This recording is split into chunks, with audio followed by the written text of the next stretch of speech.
Hey everyone, I have an exciting show for you today. As I mentioned in the daily financial news, we have three experts for you today. And we got Matt, the latest addition to the expert series. As you remember, he's the high school dropout, just crushing it. And we got three exciting topics. How you doing, Matt? I'm doing awesome, Mike. So excited to be here as always. Look forward to Tuesdays. Dude, I got to tell you, I look forward to this conversation. This Yeah, this is fun. So I yes. know the first topic we need to talk about because there was a video last week from one of our other experts Mhm. that just highlighted that one of his big boy investor friends Mhm. brought up an idea that was kind of counterintuitive. And that is, you know what? As an out of state investor, you should not, repeat, not invest in states with zero state income tax. Yep. And I know that caught your attention. So lay the ground field and let us know what you think.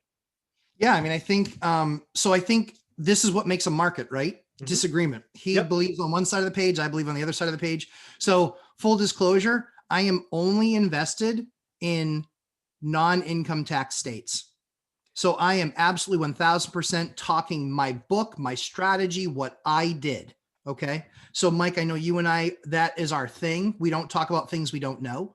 Mhm. And so, this is only my book. Yep. And I had the opportunity, being in New Hampshire, to look at, and that was actually one of the states he called out. And then he kind of confused himself because he said, oh, wait, but they don't have an income tax, Yeah, but there's massive growth here. right. So what's really interesting is that COVID definitely helped change things a lot for sure.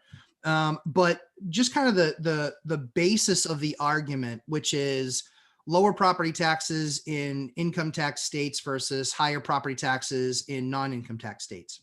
Absolutely, that's true. That's absolutely true. What you'll typically find, and I had the opportunity when I started investing almost 20 years ago, I looked at Massachusetts because I'm in what I call the anti-landlord sandwich, Mm. which is Massachusetts is really kind of anti-landlord, and so is Maine. And New Hampshire is really pro-landlord. And let me explain why. The reason that New Hampshire is more pro-landlord is because of property rights and because of property taxes. They get all that income from property taxes. And so they recognize that if tenants aren't paying rent, that landlords can't pay bills and can't pay their mortgage and can't pay taxes. And then that creates the state insolvency, right? Mhm. So that's what the math behind it is. Now, in these other states, they depend on income tax. They don't really depend nearly as much on that real estate tax. The Interesting. challenge for them is that people are not, then the state, I'm aligned with my state. If you're a landlord in some of these other states, you may not be as aligned with your state's mission. The state for California doesn't care that you've not had rent since last March. Mhm. They've not lifted any moratorium. They've not given you anything other than the caca sandwich, which Yeah, is, hey, you get to keep 80%, good news. Well, that's great. So I'm signing up to lose a bunch of money because landlords only make about 9 cents a dollar. exactly. So you're going to get the opportunity, Mike, to lose a bunch of money if you want some money. Yeah. And so for our state was, I believe, smarter in a number of ways. When things looked like they were in the clear, they lifted the moratorium and allowed things to proceed. When things tightened up, they tightened back up again, but they didn't remove the ability to do evictions. There's still evictions happening every day right now in New Hampshire. Mm. They happen every single day. I talked to one of the attorneys that I use. He did 11 of them last week. Wow. Yeah. So what I believe is we talk about, and people do in the stock market a lot of times, they hedge their bet, Mhm. but they'll also look at it and say, you know what I really need to do? I really need to put myself in a position where I'm aligned with the bodies, the people that make the rules. I need to align myself with them. And I need to understand, what is my downside risk? Well, in our state, rent collections are very high. And we also still are able to do evictions. If you're looking at capital preservation, a non-income tax state is far more aligned with the homeowner paying the taxes than they are with the renter paying the rent. That is interesting. So first off, you're right. I love debate. I love different opinions. I love this idea. So I think there are what, six states with no income tax? So New Hampshire, Florida. Texas, Yep. Florida, Vegas or Nevada, Mhm. Alaska, and like Montana or something. Something like that. Something I don't else. know that. Yeah. Yeah. So I know Vegas, Texas, and Florida. I Yeah. know those are all Yeah. non-income tax. So it'd be interesting to see if that thesis plays out. Yep. So I only know Florida and Texas from that list in any detail. What are the biggest inflows right now in the pandemic? What are the Mhm. biggest inflow states? Oh, no question. It's It's all of those. well, and Arizona, but Yeah. yes, yeah.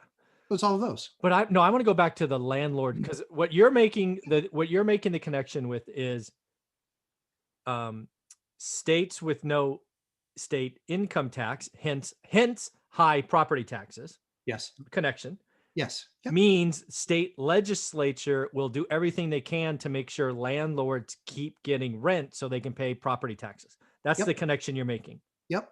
It's a more supportive and symbiotic relationship through the entire life cycle. Oh no, totally. I'm making the connection. I just want to make sure Yep. You're because 100% right. where it would break down, for example, Mhm. again, New Hampshire or Texas or Florida, just any of those other states. It was if it was like no state income tax, high property tax, tenant friendly, like California or New York, Yes. That's right. then you're going to have you're going to have a lot of non-collected property taxes. Yes, correct. Absolutely. And the state can be on board with supporting that. The other thing too is Interesting. if they ever look to get federal aid, New Hampshire isn't this one that always is asking for federal aid because we're self-supporting. So Interesting. if we ever needed to pull an emergency ripcord or a parachute, we could do that. The nice thing for us is that everybody's aligned. Tenants pay their rent because maybe the government is helping some of them pay their rent. Yeah. And the landlords pay their mortgages and pay their taxes. Still for me, the worst month that we've ever had, we were still over 98%. Jeez. I don't know anybody in any other state that's anywhere near that.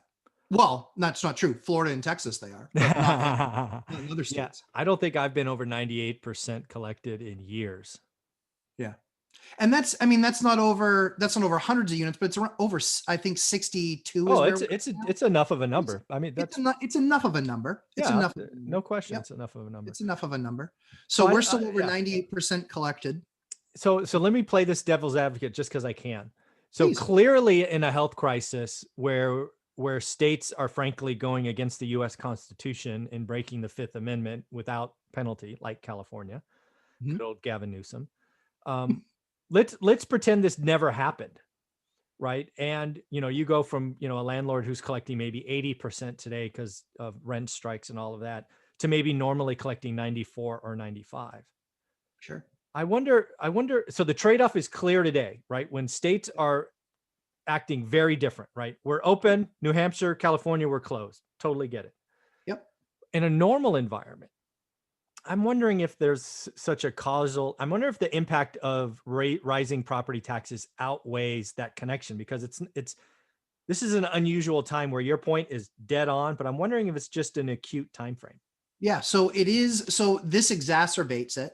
Yeah. However, what you'll find is also very interesting is that if you go from New Hampshire to just across the border Mhm. in Mass, if you look at the value of that property on their side, it started higher. It's still higher now. Mm. And so the difference in tax dollars are not nearly as grand as you think they are. No, that's very true. That is very true. Right? Yeah. So you'll have a house in Hampton, New Hampshire that's $400,000, and in Amesbury, Mass, that's $550,000. Mhm.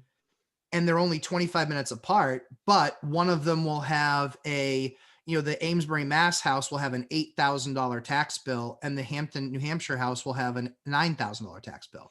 What would So the it's rent $1,000 difference. play the difference? What's the rent collection? You think they're the same or are they different in different states? The rent collection is pretty darn close. Okay. The rent collection, it will vary town to town because we always talk about the national numbers to kind of give us what the general trend is. Yeah. But it really does vary town to town because some towns have amazing school systems Yeah, of course. that are Okay. that are as good as private schools Right. or better. And others have poor school systems that aren't very good, that test scores are significantly lower than they always are, or Right. than the national average. Yeah. So, and a lot of times when you're looking at family, they're looking at how good's the school system and overcrowded classroom density, all that other stuff that they look at. Yeah, I just wanted to make sure that the Mass house wasn't $500 higher than the New Hampshire house, right? Because you can. No, it's definitely not that. It's definitely not that high. In fact, what you'll find is we kind of call it we called Hampton a pilot town Mm. because almost everybody that flew out of Boston as a pilot lived in Hampton. Tons of them, because we didn't have income tax in New Hampshire, and they could get that much more of a house for the same amount of money, and their net dollars were significantly greater. So lots of pilots. Very, very cool. So I guess the net of this, folks, if you're thinking about out-of-state investing, you need to look at the whole picture, right? Yes, property taxes will be squeezed more. The other point is they will get their money somehow if they're short. But also look at the marriage. I think you're right? The marriage, or the symbiotic relationship, I think was your word, between the state government and the landlord. That can't be missed. California, New York are suffering because we're diametrically opposed, right? Prop 13 is really the thing that keeps California in general property tax so low, because it's based off purchase price, even though if the purchase was 10 years ago. Right. And the state's like, screw them. We'll go tenant friendly. So it was a great connection. Thank you for bringing it up. Any closing thoughts? Yeah, only closing thought that I had, which I also thought was kind of interesting in the whole mix, is not only do you have all of those, as we were talking about, tenant friendly, which is, if you're a good landlord, you're tenant friendly, you work with them. Yes. However, when that push comes to shove, right, where you're saying, I'm sorry, but you've got to pay something, right? Well, New Hampshire actually has a 7-day eviction process at our fingertips. So we can get somebody in 7 days, 30 days, but a lion's share of evictions happen in that 7 to 30 day realm. And I don't know that to be the case in any pro tenant, non-pro landlords. I'd be happy with a 70-day eviction process. Yeah. And so again, capital preservation, right? We know that the longer that they're there, the more they're doing damage, right? If they're already an unhappy tenant and they're unhappy with the situation, they're making things worse. And it gives them more time to do the wrong thing. And so if you're just on the landlord side of it, trying to do the right thing for yourself and your investment and your family, then that's one of the things I think people should also consider. Dude, leave it right there. That was a great conversation. Thank you for bringing it up. Absolutely. Thanks, Mike.